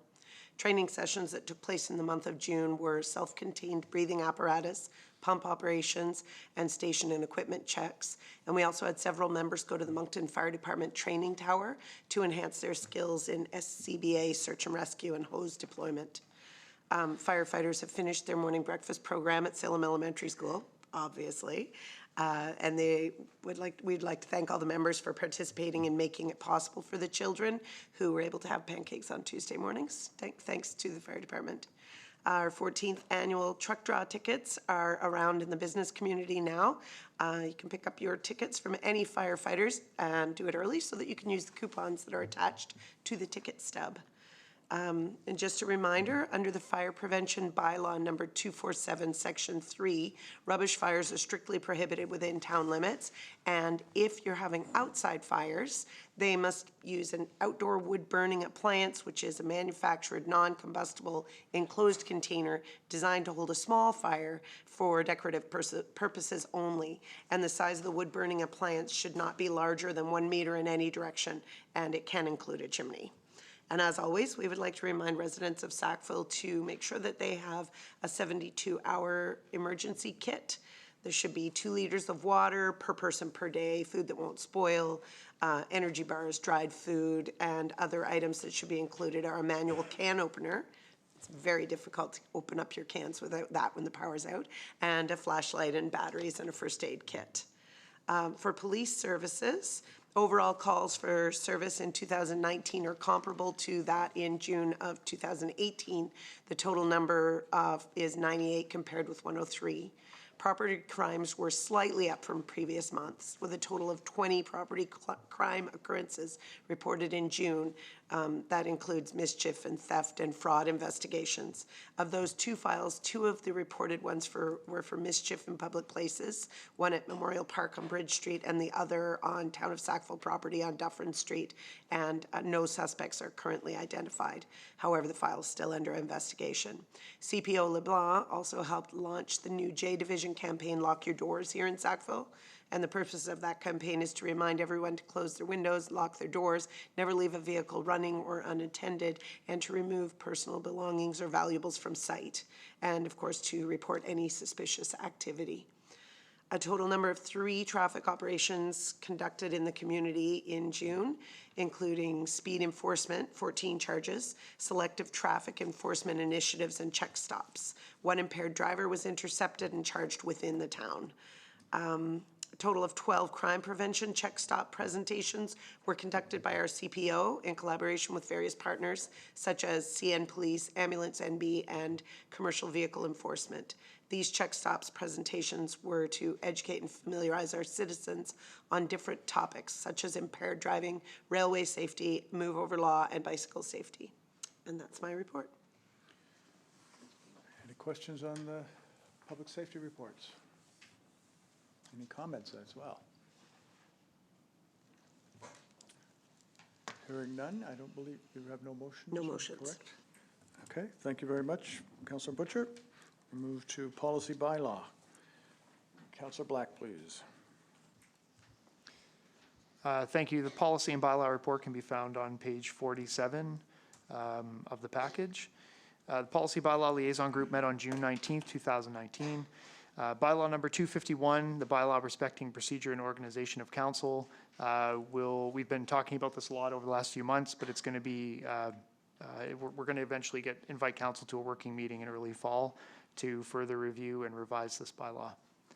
Bylaw number 256, the Town of Sackville Animal Control Bylaw, has been reviewed by staff and confirmed that all necessary requirements as stated in the Local Governance Act are included in our bylaw and that there's no need to revise any section at this time. Continued review of the town's bylaw. The staff recognized that the town's bonding bylaw, which was last updated in 1995, was outdated. Updates were recommended, which included making reference to the Local Governance Act, updating the amount of the bond with a licensed carrier in the province of New Brunswick, and also updating the officers and employees. Legislation is designed to protect workers from violence and harassment and came into effect on April 1st, 2019. The town has had a harassment policy in place since November 2006, and staff have revised the town's harassment policy to include workplace violence. And the clerk attended the Maritime Connection Summit on June 20th and 21st in Fredericton, where information on topics such as our TIPA coordinator, organizational privacy, organizational access, as well as other topics were presented and discussed. That's the end of the report, and I do have 2 motions as well. Any questions on the report? Hearing none, please proceed with the motions. Councillor Black? I move that council give first reading in name only to bylaw number 268, a bylaw respecting the bonding of officers and employees. Moved by Councillor Black, seconded by Councillor Butcher. Any clarification? And do you want any supplement from staff or? It was for supplement. It was really just to address the insurance on the bylaw. I think before it was 25,000, and so looking at other municipalities and the amount of insurance that has changed over the years, we've adjusted that to 250,000 for the insurance. And it's solely first reading of the. Yeah. Okay. Thank you. Any other comments? Question? All those in favor? Aye. Opposed?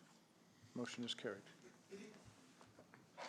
I move that council approve policy number 2019-01, Town of Sackville Workplace Harassment and Violence Policy. Moved by Councillor Black, seconded by Councillor Tower. And any supplement? You did make mention in the intro. Nothing more than what's in the intro, but it is a policy. But we've just adjusted the current harassment to add in the violence policy and gave a description of what violence in the workplace is at the beginning as well. And at the end of it, there's some material to cover instances of what violence in the workplace looks like for reference purposes. Thank you. Any other questions? Question? All those in favor? Aye. Opposed? Motion is carried. Thank you, Councillor Black. Move to personnel. Councillor Black again. Get to my report here. Thank you. The personnel report can be found on page 79 of the package. We met, the council liaison meeting was held on July 5th. As of the end of June, there were 37 permanent employees, 2 temporary employees, and 22 summer students, which there may be a few more by the end of the year as well. The hiring process for a foreman in public works is in progress, and we anticipate having the position filled very soon. 2 grievances are currently being addressed, one on call-out provisions and one with regard to statutory pay. Summer students are in full swing in various departments throughout the town, and we are pleased to have them on board to assist us in their various capacities. And that's the report. I also have an motion as well. Questions on the report? Hearing none. Councillor Black, you have motions? I move that council authorize the following people to attend the Union of Municipalities of New Brunswick Conference in Fredericton, New Brunswick from October 4th to 6th, 2019, and report back to council. Mayor John Hyam, Deputy Mayor Ron Aiken, Councillors Bruce Finney, Allison Butcher, Andrew Black, Bill Evans, Sean Michaud, and Michael Tower. Moved by Councillor Black. Seconded by Councillor Evans. Question? All those in favor? Aye. Opposed? Motion is carried.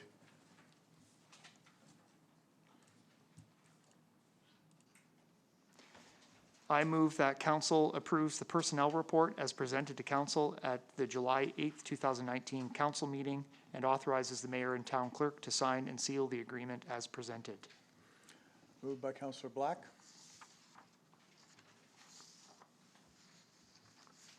Seconded by Councillor Evans.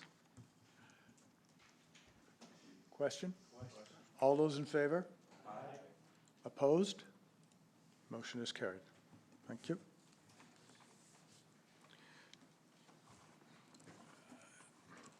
Item J, Corporate Affairs. Deputy Mayor Aiken. Thank you, Worship. The report appears on page 80 of the package, and the Corporate Affairs and Strategic Development Liaison Group met on June 26th.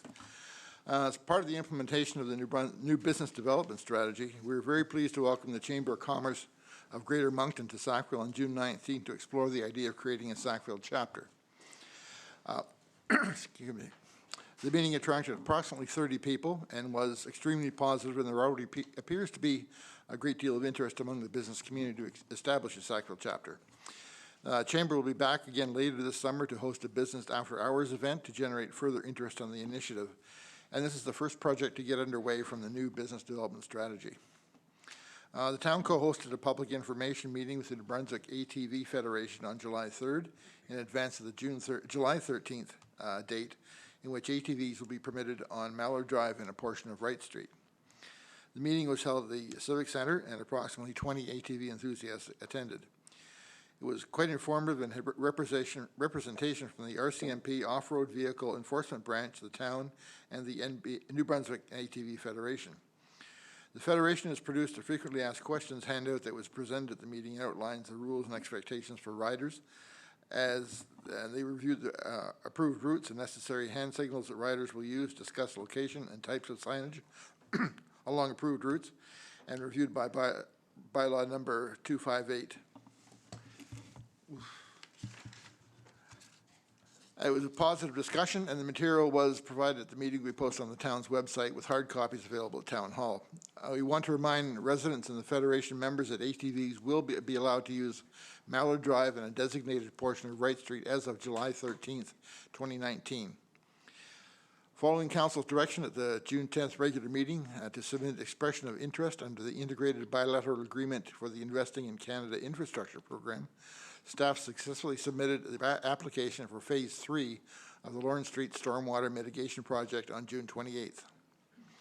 The town's annual report is now complete and available online at sackville.com, along with hard copy available in Town Hall.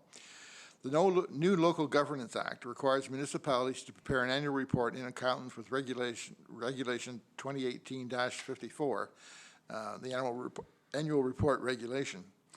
The intent of the report is to provide information to residents and to increase the accountability and transparency of our operations, all in one location, despite the fact almost all the information is currently available on our website.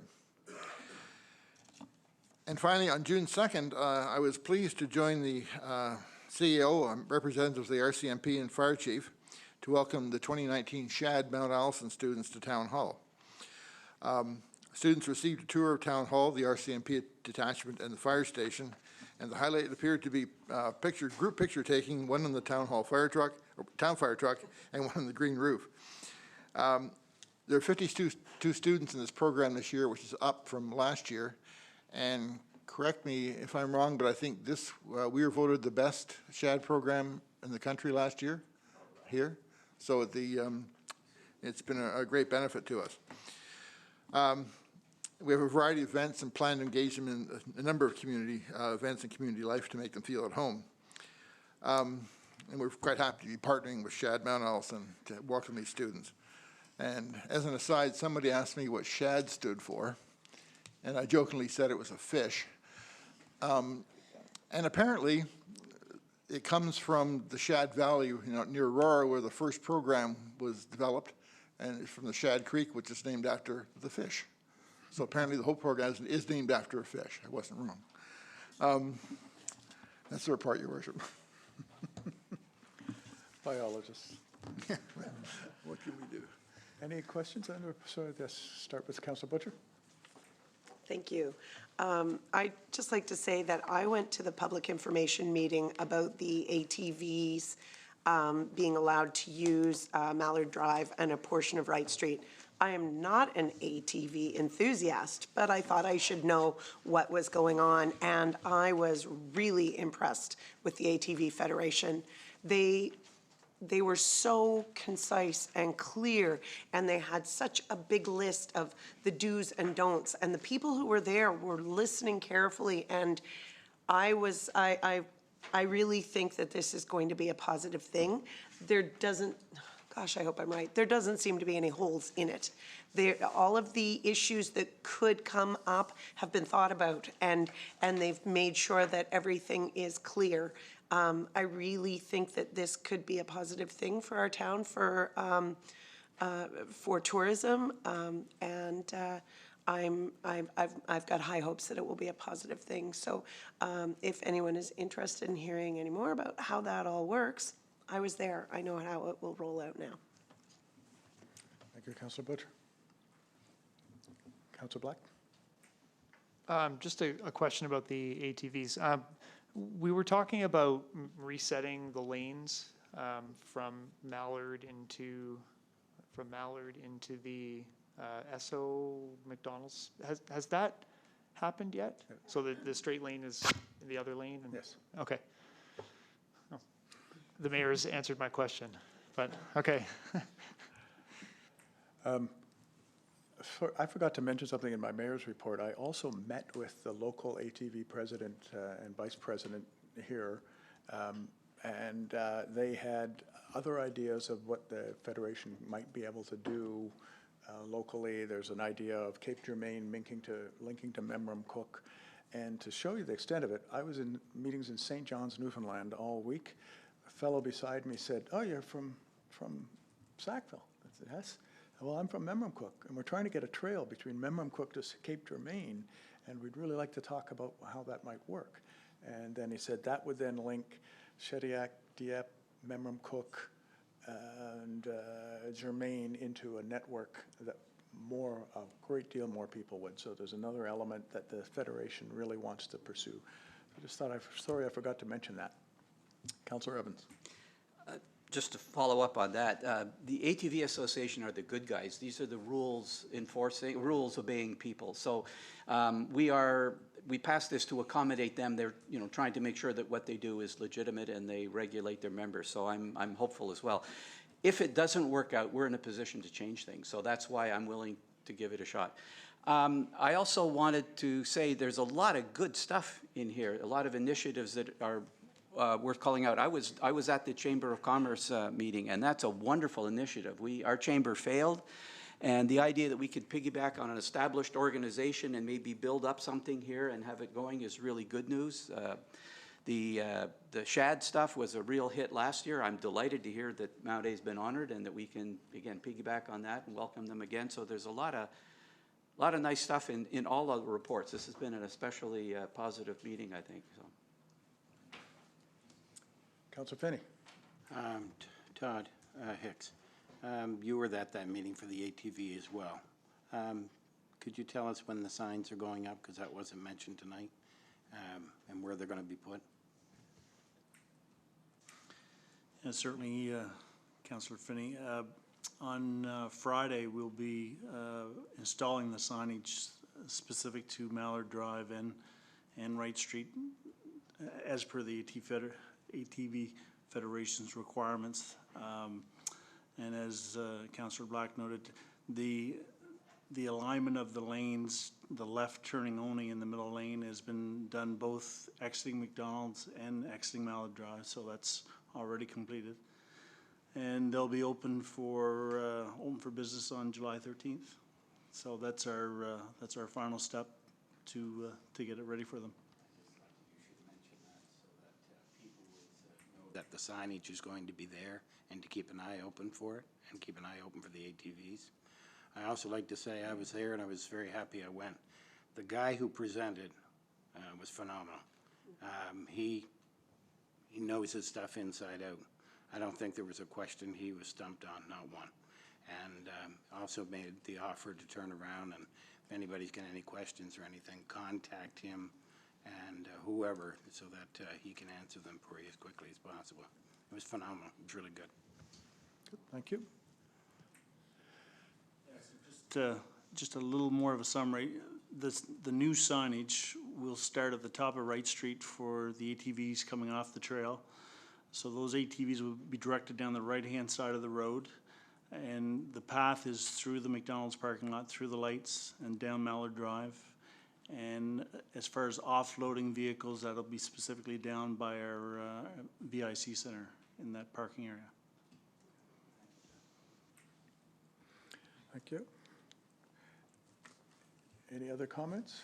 If not, we are on to new business. We had no new business added, so that is done. So we have question period. I don't see any press. Any questions from audience?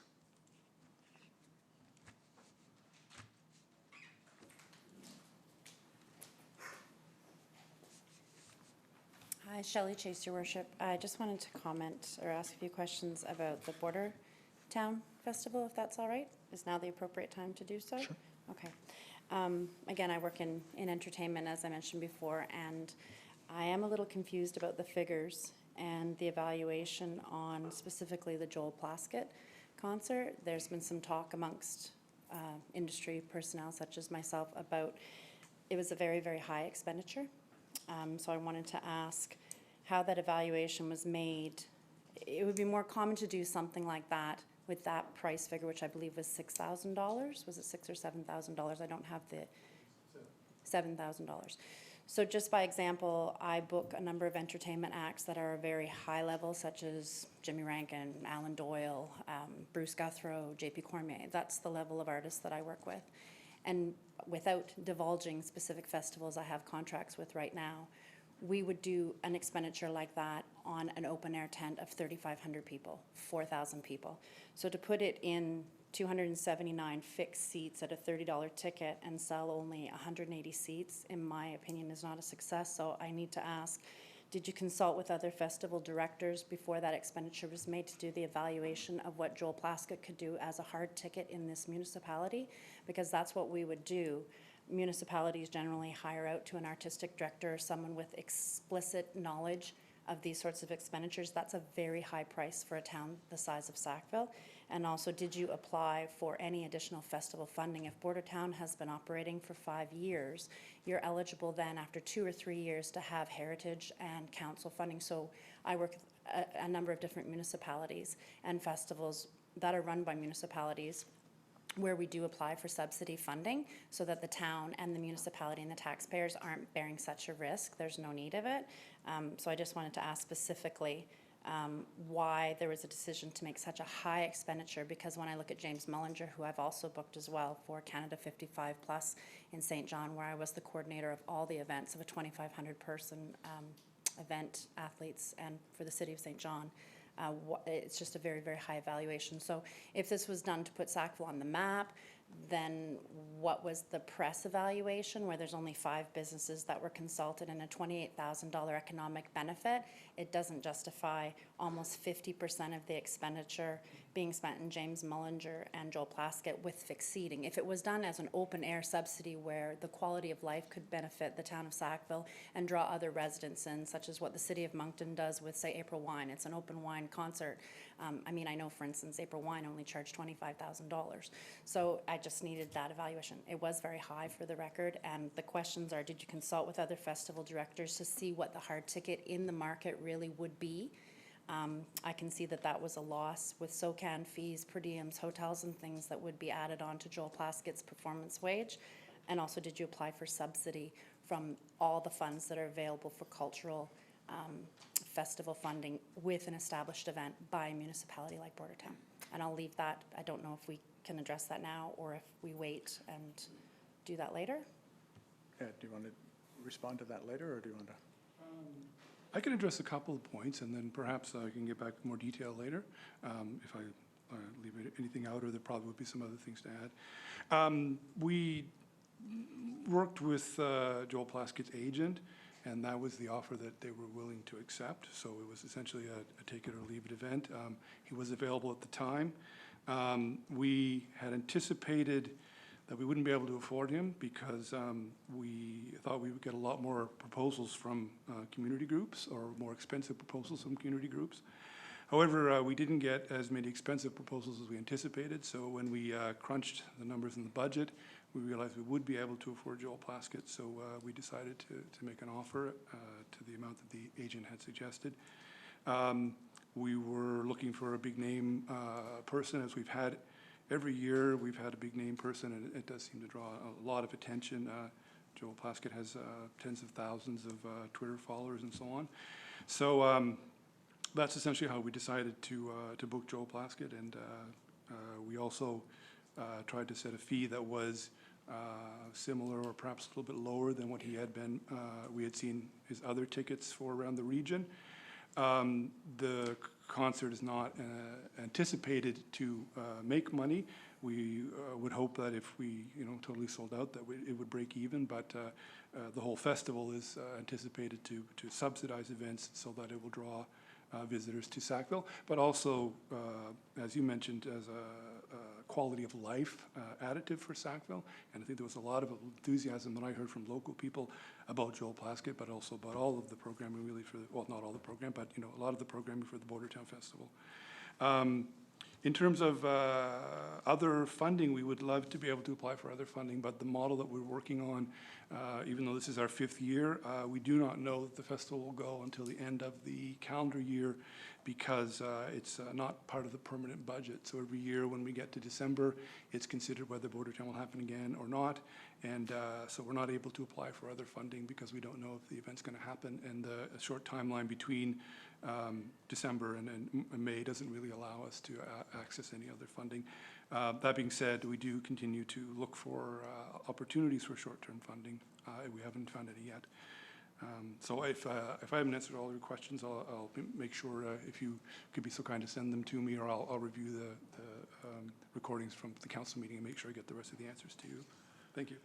I think it'd be helpful if you two had a conversation that we could learn from. As you heard, we tried to do an impact study this year, so we're always looking for ways in which we can start to improve it. But as Mr. Kelly-Sparrows has mentioned, events are always late in the budget season, and we give them a difficult challenge to try to fill all of that. So we'd appreciate if you have some questions and or some recommendations. That'd be great. Thanks. I would suggest that is very difficult, because in the entertainment world, we do plan and book major events up to 2 years in advance, so they would be struggling to find a suitable person to entertain, and I am happy to suggest how to not have an agent take advantage of you again in that manner. Thank you. Thank you. Any other questions?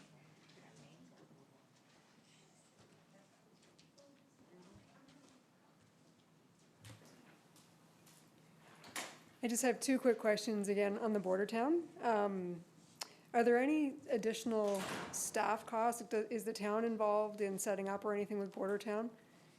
So just wondering if there's any overtime for staff or anything like that that happens because of border town.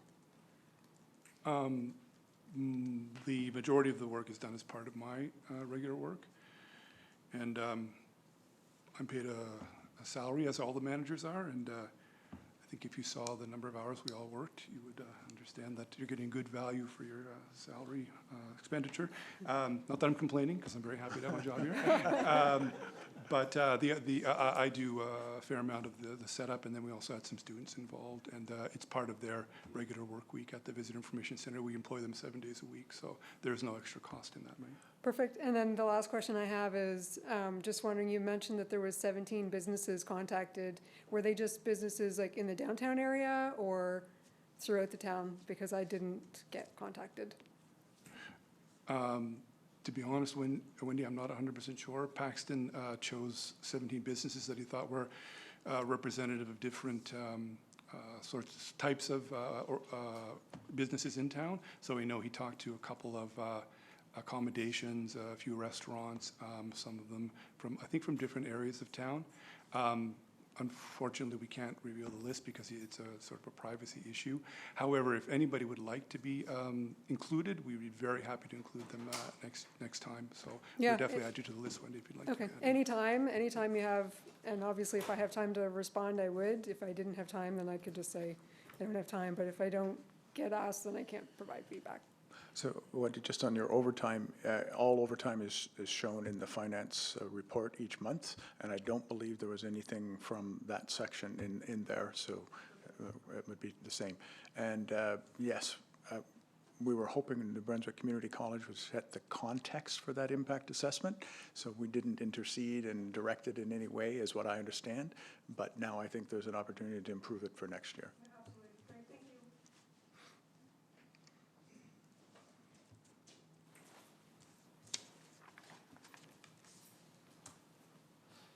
Hi, I just have a quick question regarding the presentations last week on the AVGP in the park. Just one, can you guys hear me all right? Yeah. Oh, sorry, it's Jessica Grew. Our question is just, one of the recommendations put forward by residents was to establish a parks committee. So we're just wondering if that's something being considered by town council and what the process would be, like if that's something for a future meeting, like a motion that's put in place, or just what happens?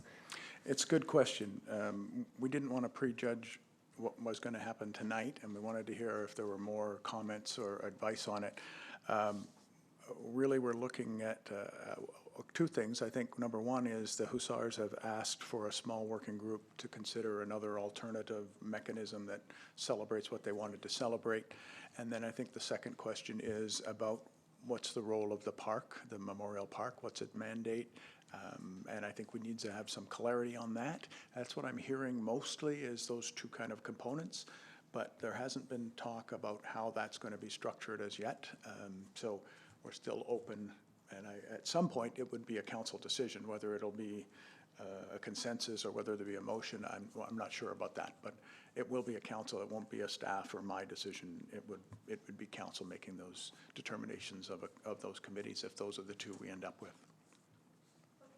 Oh, that's excellent, because that was the questions put forward by the presentation group, just on how we best memorialize, and if we have a working group, maybe we don't run into the same issues again with the usage of the park. So that's great to hear. So we'll just look for the news. Yeah.